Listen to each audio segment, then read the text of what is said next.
Oke, baik. Assalamualaikum warahmatullahi wabarakatuh. Pada pertemuan kali ini, kita membahas mengenai konsep dasar dari kenikelateran yang mana hasil dari itu yang berikan. Oke, langsung saja. Nah, untuk outline pembahasannya itu ada yang pertama ada nikel dan kegunaannya. Dan yang kedua itu ada sumber nikel di dunia. Yang ketiga itu ada batuan induk nikelateral. Kemudian yang keempat itu ada tektonik setting. Yang kelima itu ada pelapukan, laterisasi dan sumber GNS. Nah, Hendrix. Yang keenam itu ada profil nikelateral dan yang ketujuh itu ada profil pembentuknya. Oke, langsung saja mengenai outline pertama, mengenai nikel dan kegunaannya. Nah, nikel, nikel sendiri itu merupakan unsur berupa logam yang ditemukan pada tahun 1751. Nah, nikelnya sendiri dikenal dengan karakteristiknya yang berwarna pekat keputihan dan juga bersifat metalik, keras, namun ductile atau elastis. Nah, seperti contoh gambar berikut. Kemudian ada sifat dan karakteristik utama dari nikel. Itu yang pertama itu tahan karat. Nah, sehingga sifat ini menjadikan barang ekonomis yang sangat penting. Kemudian titik lebur yang tinggi itu memiliki titik lebur pada suhu 455 derajat dan juga titik dinginnya itu pada suhu 2730 derajat. Next, nah, ini penggunaan nikel. Beberapa penggunaan nikel itu yang pertama itu pelapisan atau coating. Jadi biasanya nikel itu digunakan untuk pelapisan logam dan sebagainya karena uh, terhindar dari karat. Kemudian yang kedua itu ada pencetakan baja.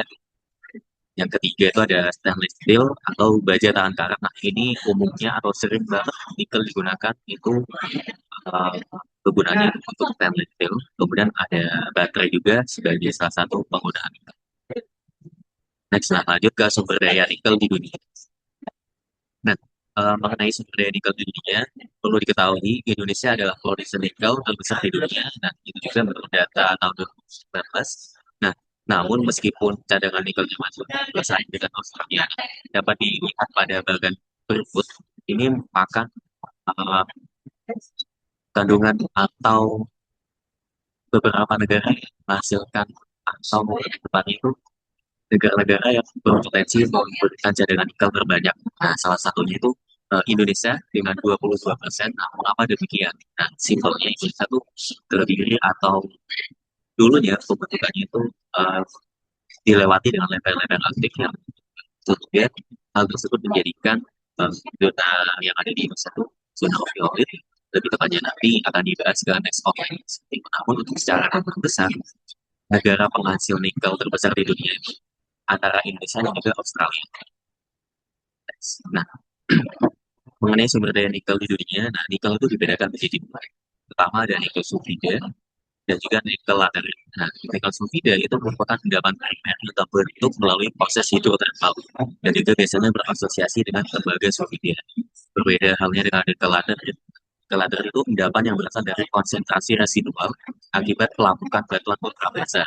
Endapan tipe ini memiliki sebaran yang jauh lebih luas dibandingkan nikel sulfida. Mengapa demikian? Karena proses dari nikel laterit itu sendiri merupakan proses lebih tepatnya endapan. Jadi skalanya pun juga skalanya luas dan juga uh, sangat luas lah dibanding dengan nikel sulfida. Nah, ini merupakan peta dari seluruh dunia yang potensi dari kedua nikel tersebut dapat lihat kotak yang berbentuk kotak itu merupakan daerah atau kawasan yang berpotensi kandungan nikel lateritnya itu tinggi dan juga yang berwarna simbol berwarna biru itu merupakan kandungan dengan potensi nikel sulfida yang tinggi. Nah, dapat dilihat biasanya di Indonesia itu sebenarnya kandungan nikelnya itu sangat tinggi pada nikel laterit. Kenapa demikian? Karena Indonesia juga merupakan salah satu negara, ya salah satu negara yang dahulunya terjadi proses obduksi. Seperti apa sih obduksi nanti akan kita bahas. Namun secara simpelnya itu Indonesia merupakan negara dengan cadangan nikel terbesar di dunia. Nah, lanjut ke batuan induk dari nikel laterit itu sendiri. Nah, kenapa um, kita ngebahas nikel laterit aja, kenapa nggak sulfida? Karena concern kita tuh di Indonesia sendiri, yang mana kandungan laternya itu sangat tinggi. Oleh karena itu, kita akan membahas mengenai kandungan serta pembentukan dari nikel later itu. Ya, lanjut ke teks batuan induk nikel later. Nah, batuan induk nikel later itu sendiri itu eh, biasanya membentuk atau kandungan dasarnya itu berunsur besi atau Fe dan magnesium atau Fe. Kemudian jenis batuan induk ideal dalam pembentukan nikel itu adalah batuan ultramafic. Kenapa demikian? Karena batuan ini kaya akan mineral atau ferromagnesia seperti grafit dan piroksen.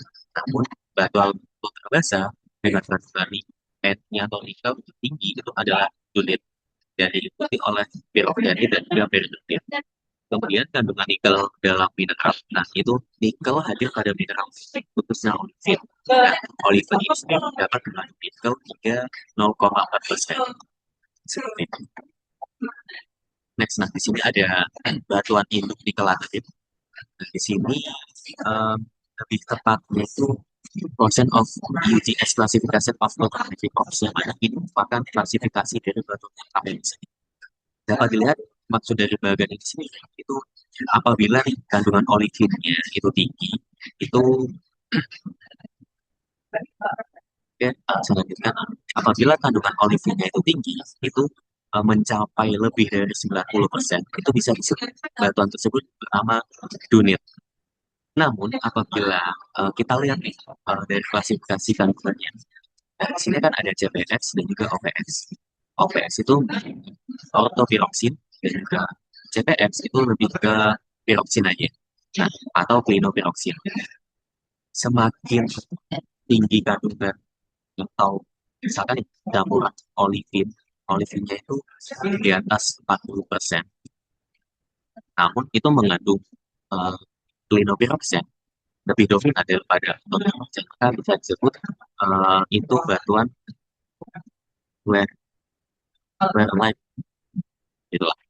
Ya, apabila sebaliknya, maka kandungan olivinnya itu melebihi 40% dan juga kurang dari 90%, namun dominannya materialnya, mineralnya untuk piroksin, maka itu bisa disebut batuan harus batuan berikutnya.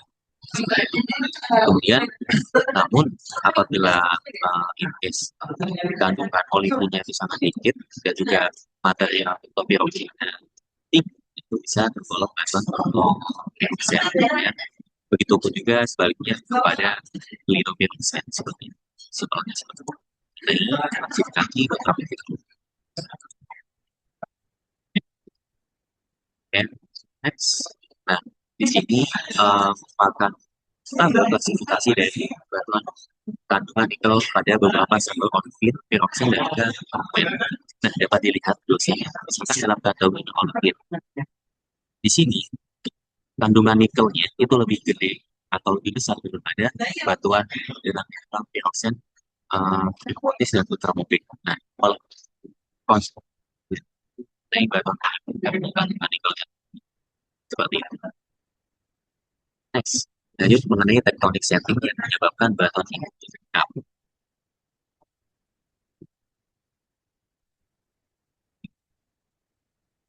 Nah, dapat dilihat pada tektonik setting ini sendiri.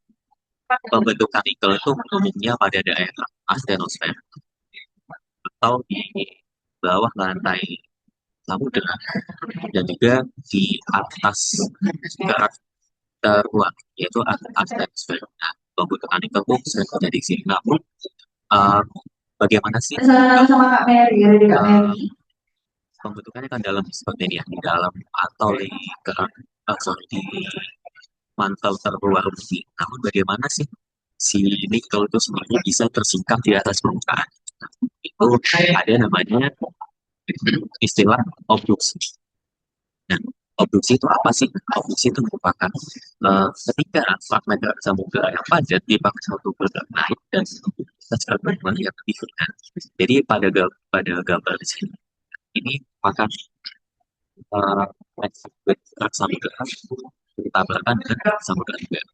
Karena densitasnya itu sama, jadi beberapa itu ada yang ke bawah dan juga beberapa ada yang ke atas. Contohnya, samudera yang bagian ini kan ke atas, ke atas karena menabrak. Kemudian dari krak samudera itu sendiri bertabrakan dengan krak benua yang menyebabkan krak samuderanya itu terangkat atau tersingkap. Kemudian dilanjut lagi di sini, ketika karena proses tektonik yang tinggi dari high pressure, high temperature dan juga high pressure menyebabkan sifat samudera itu semakin lama semakin bertambah dengan yang menyebabkan terjadi pengendapan mineral-mineral uh, seperti ini. Nah, ini disebut ophiolite. Ophiolite itu sendiri merupakan batuan ultramafic yang tersingkap ke permukaan sebagai bagian dari kompleks atau uh, lebih tepatnya ophiolite itu fragmen fragmen litosfer yang terangkat. Jadi pembentukan olivin itu kan, sorry, pembentukan nikel kan biasanya di bagian sini nih, di bawah sabut. Ya, maksudnya di atas dari mantel bumi dan ke bawah terasa udah seperti itu. Tetap karena proses tektonik tadi atau di tekan fokus yang menyebabkan zona opioid yang ada. Nah, di situ zona opioid sendiri yang menyebabkan atau yang menyebabkan nikelnya tertinggi. Maka zona opioid seperti itu.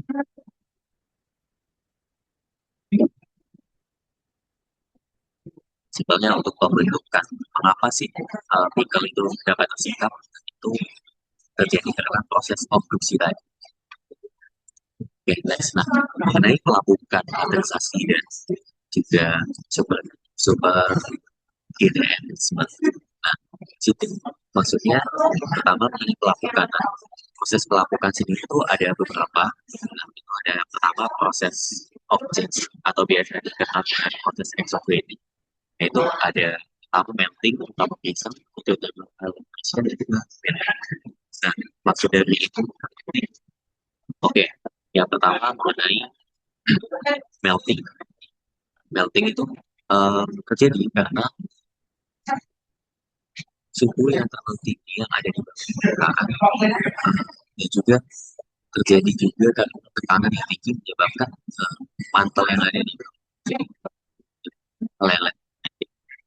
Kemudian metabolisme itu terjadi karena high temperature atau suhu yang tinggi dan juga tabrakan dengan tekanan yang tinggi dan juga bertambah dengan beberapa proses kimiawi. Nah, itu menyebabkan metabolisme. Kemudian ada hidrotermal. Itu ada aliran hidrotermal yang ada di bawah permukaan bumi yang mana menyebabkan sudah disebabkan oleh dapat kemudian melakukan melakukan itu sendiri didasarkan oleh temperatur dan pressure yang rendah. Oleh karena itu, nah pelapukan sendiri itu dibagi menjadi dua, itu ada pelapukan fisika dan juga pelapukan kimia. Dan pelapukan fisika itu disebabkan oleh suhu udara, tekanan dan juga kristalisasi garam. Pelapukan kimia disebabkan oleh proses kimia, yaitu kontak dengan air atau oksigen, karbon dioksida dan asam organik maupun anorganik.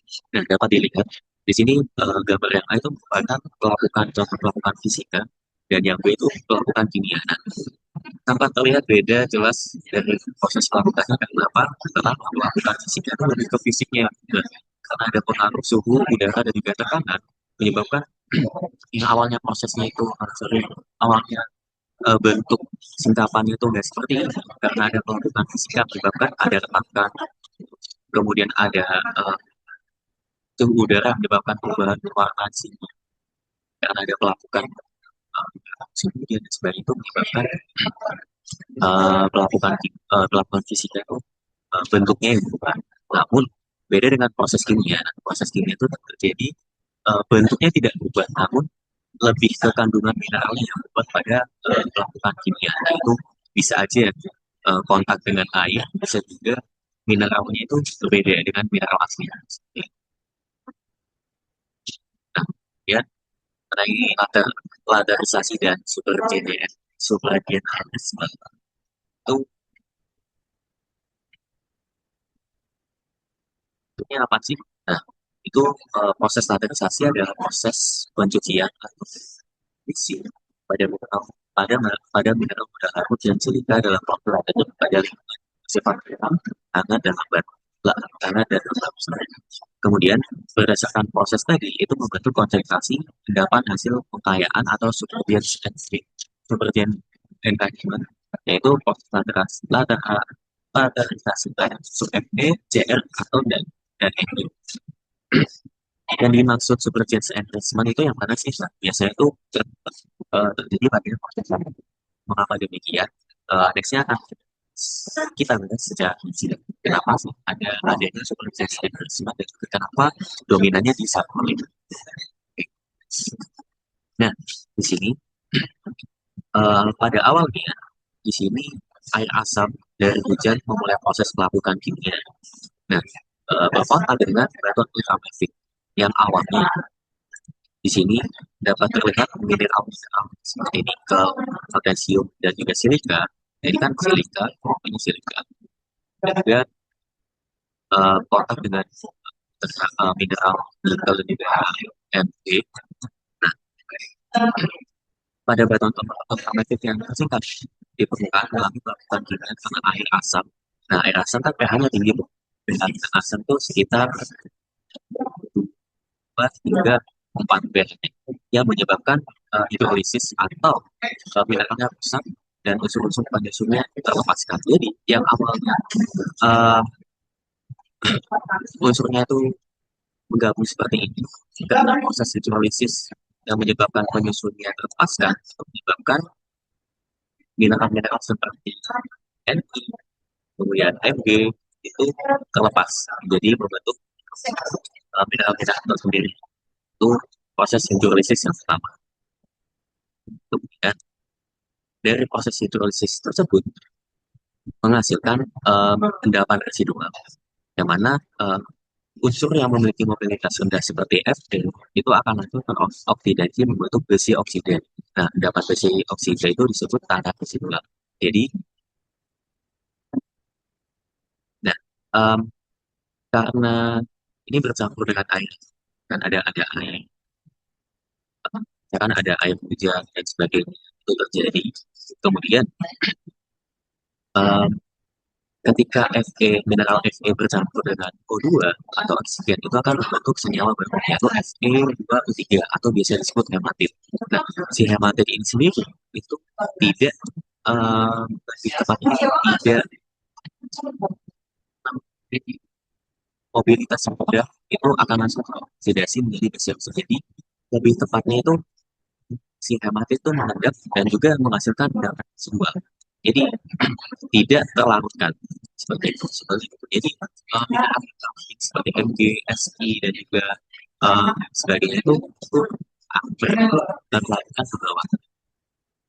Beda dengan si Fe plus O2 tadi atau hematit. Dia itu akan mengendap sebagai endapan residual. Nah, itu disebut sebagai oxidation seperti itu. Nah, dari pengendapan tadi, endapan residual tadi, nah, unsur yang memiliki mobilitas lebih baik seperti Ni, Mg, Ni, Mg, dan juga Si itu akan turun ke bawah mengikuti air tanah yang asam dan bergerak ketika diri tersebut sudah netral. Nah, jadi seperti yang saya sebutkan tadi, si hematitnya itu mengendap sebagai residual dan juga Ni, Mg, Si itu karena itu pH-nya atau juga water table ini itu pH-nya itu netral karena bersifat dasar. Jadi si Ni, Mg dan juga Si itu akan berkumpul di sini. Nah, air netral itu karena bercampur dengan magnesia seperti itu. Jadi mineral hematit itu terendapkan di atasnya atau membentuk endapan residual. Si mineral lainnya seperti Ni, Mg dan juga Si itu akan turun ke bawah mengikuti air tanah yang asam dan bergerak ketika air tersebut sudah netral. Seperti itu. Nah, dari hasil endapan tadi, dari Ni, Mg, dan Si yang berada di bawah bersamaan dengan air tanah itu akan mengalami proses hidrolisis. Jadi di sini tuh ketiga mineral tadi itu akan membentuk atau sorry. Jadi ketiga mineral tersebut itu akan terhidrolisis karena ion hidroksil atau OH itu dan membentuk mineral baru yang masuk ke dalam kelompok nikel magnesium hidroksilikat. Jadi maksudnya itu ketika mineral-mineral NiMgS itu sudah terendapkan di bawah dan mereka akan berkumpul ketika pada pH netral. Nah, jadi karena di sini itu pH-nya sudah netral, pH atau pH-nya netral, karena apa? Di bawah water table tadi. Seperti itu. Nah, ketika sudah terpenuhi itu semua pH-nya dari table serta mineral-mineral NiMg akan ter hidrogen atau lebih tepatnya berhidrolisis karena ion hidroksil atau amin itu membentuk mineral baru yang masuk ke dalam kelompok nikel magnesium hidroksilikat. Jadi mineral-mineral tadi itu tergabung kembali seperti itu. Jadi akan membentuk nikel magnesium hidroksilikat. Lanjut. Nah, dari hasil dari hasil penggabungan tadi, nah awalnya Ni itu mencapai 0,3% pada batuan mengalami pengkayaan pada tahap ini. Jadi tahap dari penggabungan tadi itu menghasilkan supergen enhancement, yang mana itu disebut pengkayaan simpel itu pengkayaan nikel magnesium hidroksilat. Kadar Ni-nya itu dapat mencapai lebih dari 2%. Mengapa demikian?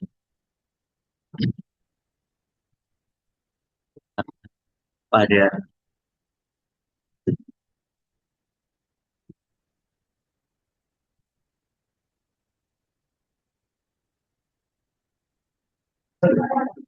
Mengapa demikian?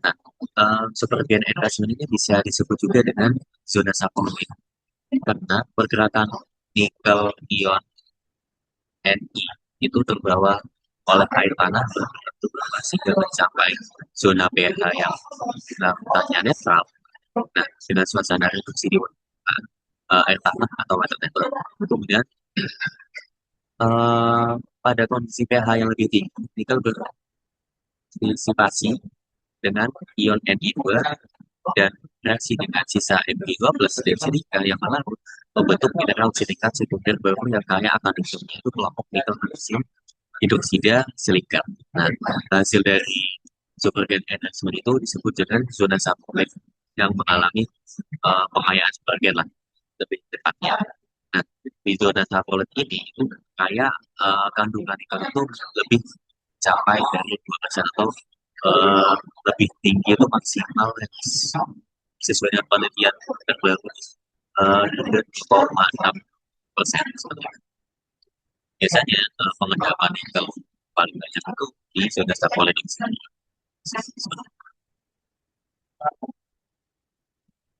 Nah, dari hasil pendapat tadi di standar residual dengan kayakan berselisih tidak dapat dijelaskan.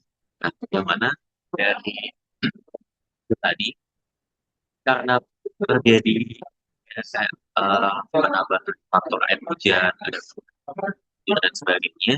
Nah, mineral hematitnya itu akan bertambah atau terus terangkat dan juga ada sebagian mineral O2, Fe2O3 plus H2O itu membentuk besi hidroksida. Yang mana ini termasuk pendapat tersebut namun banyaknya atau lebih kandungan besinya itu lebih tinggi dibanding dengan zona residual yang hematit seperti itu. Dan ini juga mengalami proses hidrasi karena ada penambahan air di sana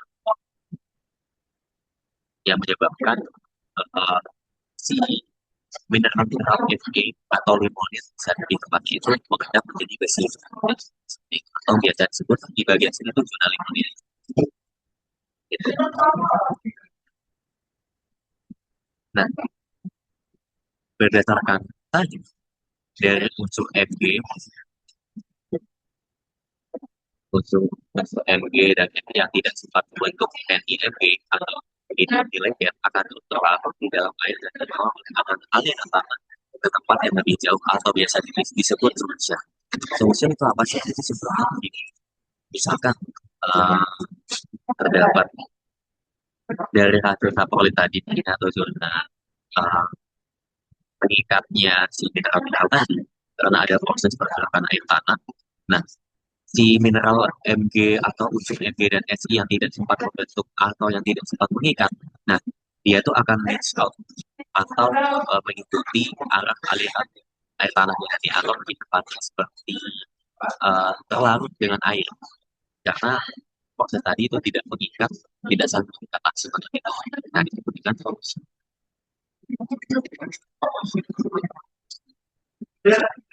Nah, ada juga istilah mengenai granule.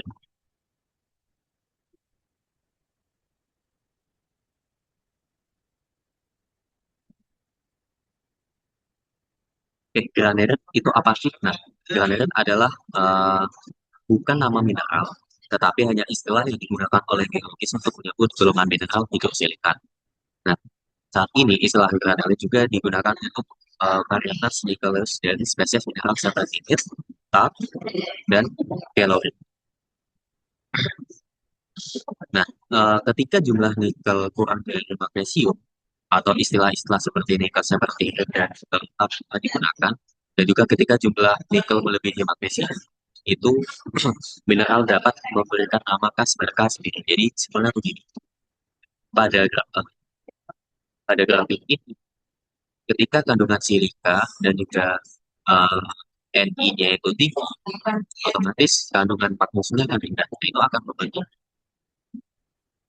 mineral-mineral seperti pemilit dan juga uh, valensit dan juga deposit. Namun ketika mineral ini jarang terjadi terbentuk, yang sering terjadi terbentuk itu apabila kandungan silika serta magnesium itu tinggi, juga kandungan nikelnya rendah. Jadi di situ kandungan silika dan magnesium nanti tinggi, kandungan nikel dan itu akan membentuk kerolit, tau, dan juga seperti ini. Namun pada dasarnya atau pada umumnya hal ini disebut dengan garnet.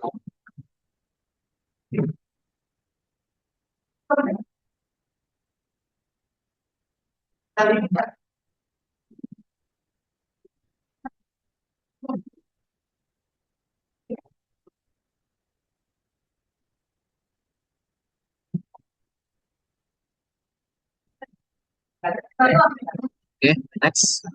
Next mengenai profil nikel later. Nah, dari profil nikel later itu sendiri itu terdiri antara golongan limonit, sapolit, dan juga bedrock.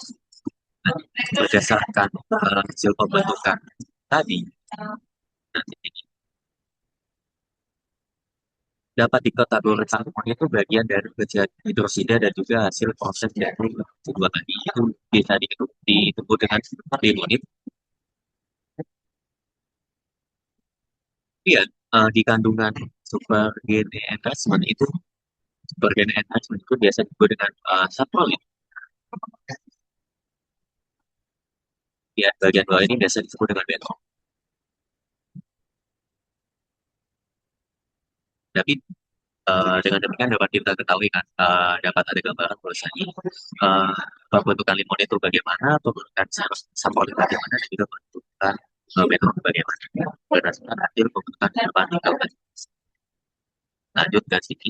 Nah, pada bagian limon itu biasanya sesuai yang saya sebutkan tadi itu merupakan zona residualnya tadi, di mana kandungan Fe, Ai, dan Mn-nya itu rendah. Nah, pada sebagian kapal itu biasa disebut dengan supergen enhancement atau lebih tepatnya kandungan nikelnya itu sampai 2% tadi. Di sini kandungan dari Ni, Fe, dan juga Si-nya itu saling menyatu, menyebabkan tingkat nikelnya itu semakin tinggi. Di sini ada bentor itu adalah seperti yang aku katakan tadi, hasil dari dapat sisa. Oke, lanjut mengenai klasifikasi kriteria core sample. Nah, jadi di sini merupakan ada peneliti yang meneliti nikel di kriteria. Lebih tepatnya itu kandungan dari nikel laternya itu sendiri. Nah, apa sih maksud dari klasifikasi ini atau core sample ini? Jadi misalkan di sini merupakan zona limonit dan juga di sini merupakan zona saponin. Sesuai dengan yang saya jelaskan tadi, bahwasanya zona limonit merupakan zona residual, yang mana kandungan MnFi, dan mineral penting lainnya itu eh, terlarut dengan air atau lebih tepatnya bergerak di aliran air tanah. Jadi menyebabkan kandungan Ni itu sangat rendah. Nah, di sini kan ada zona transisi. Zona transisi itu zona transisi antara demonet dan juga sapolit. Nah, dapat dilihat apabila kasus Ni-nya di gambar kamera pada zona transisi dari Leonardo dan Saputo itu meningkat yang awalnya tuh awalnya tuh 1% meningkat sampai 1,5% hingga 2,3 sekian. Nah, di sini merupakan kandungan nikel tertinggi. Kemudian semakin dalam ke dalam jadi semakin dalam dapat dilihat kandungan nikelnya itu semakin penuh.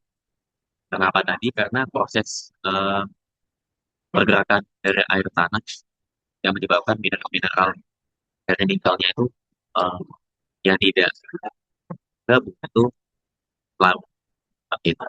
Nah, daerah ini itu yang disebut dengan super dense enhancement dengan kandungan nikelnya eh, minimal 1,5% hingga paling banyak itu 2,3 hingga 2,4%. Nah, biasanya kalau oleh perusahaan-perusahaan tambang nikel itu tergantung oleh tujuannya sih, yang mana eh, tergantung tingkat ekonomisnya untuk ditambang dari suatu daerahnya. Contoh misalkan daerah A yang kandungan nikelnya sekitar 1,5, biasanya minimalnya itu sekian. Jadi di bawah dari itu tidak ditambah karena mungkin faktor ekonomi sebenarnya. Apabila kandungan nikelnya sudah melebihi dari 2% itu otomatis di zona sapolitnya itu tinggi akan nikel. Nah, next sebenarnya faktor pemerintah.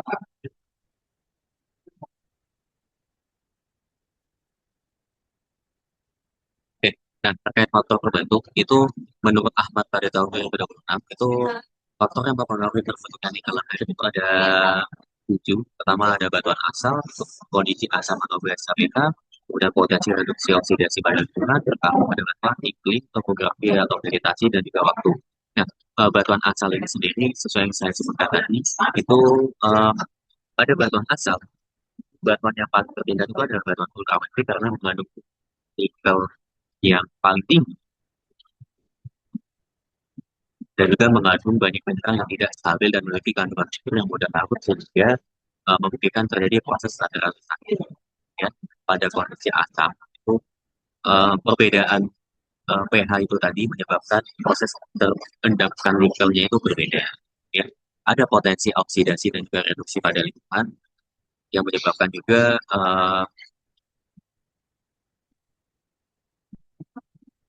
variasi penambahan terkait pembentukannya juga berbeda. Kemudian ada rekahan. Nah, rekahan itu bertujuan untuk menambah kecepatan dari pelakukan kimia. Jadi rekahan itu merupakan faktor penting untuk mempercepat pelakukan atau melakukan juga di sana. Tekan pusat secara sangat berperan penting untuk membuka secara luas permukaan batuan sehingga zonasi yang bisa terkena pelakukan akan lebih banyak dan kecepatan pelakukan kimia dapat meningkat. Kemudian iklim, iklim juga faktor yang sangat penting dalam meliputi lateralisasi. Nah, itu meliputi suhu dan juga hujan juga. Suhu itu mempengaruhi tingkat pemecahan struktur mineral yang berlangsung dan juga curah hujan itu mengendalikan pasokan air untuk reaksi kimia dan pasokan air untuk memindahkan unsur lava. Dan juga lateral itu akan membentuk apabila dapat penetrasi air dalam jumlah banyak pada waktu yang lama. Ya, topografi. Nah, itu topografi itu sendiri sangat berpengaruh pada perkembangan latarnya, yaitu pada proses penyerapan air, kombinasi terlalu dan juga erosi permukaan air. Kemudian waktu nih, waktu sendiri itu peran kunci utama karena proses melakukan dan pemindahan unsur dan kemudian setelah konsentrasi dapat juga membutuhkan waktu yang cukup lama. Itu bisa butuh ribuan sampai jutaan tahun dalam pembentukan endapan nikel laterit. Nah, apabila waktu melakukan terlalu cepat, maka jumlah endapannya sangat sedikit sehingga waktunya lama menyebabkan pelakukan menjadi lebih intensif karena akumulasi unsur nikel. Oke, sekian terima kasih atas penjelasan mengenai konsep dasar pembentukan nikel laterit dari saya. Saya harap dengan adanya tugas ini dapat menambah pemeriksaan kemudian cara itu dalam analisis pembentukan PPT. Jadi, di luar itu apabila terjadi kata atau perbuatan yang sensitif masih dapat disimak sampai akhir. Assalamualaikum.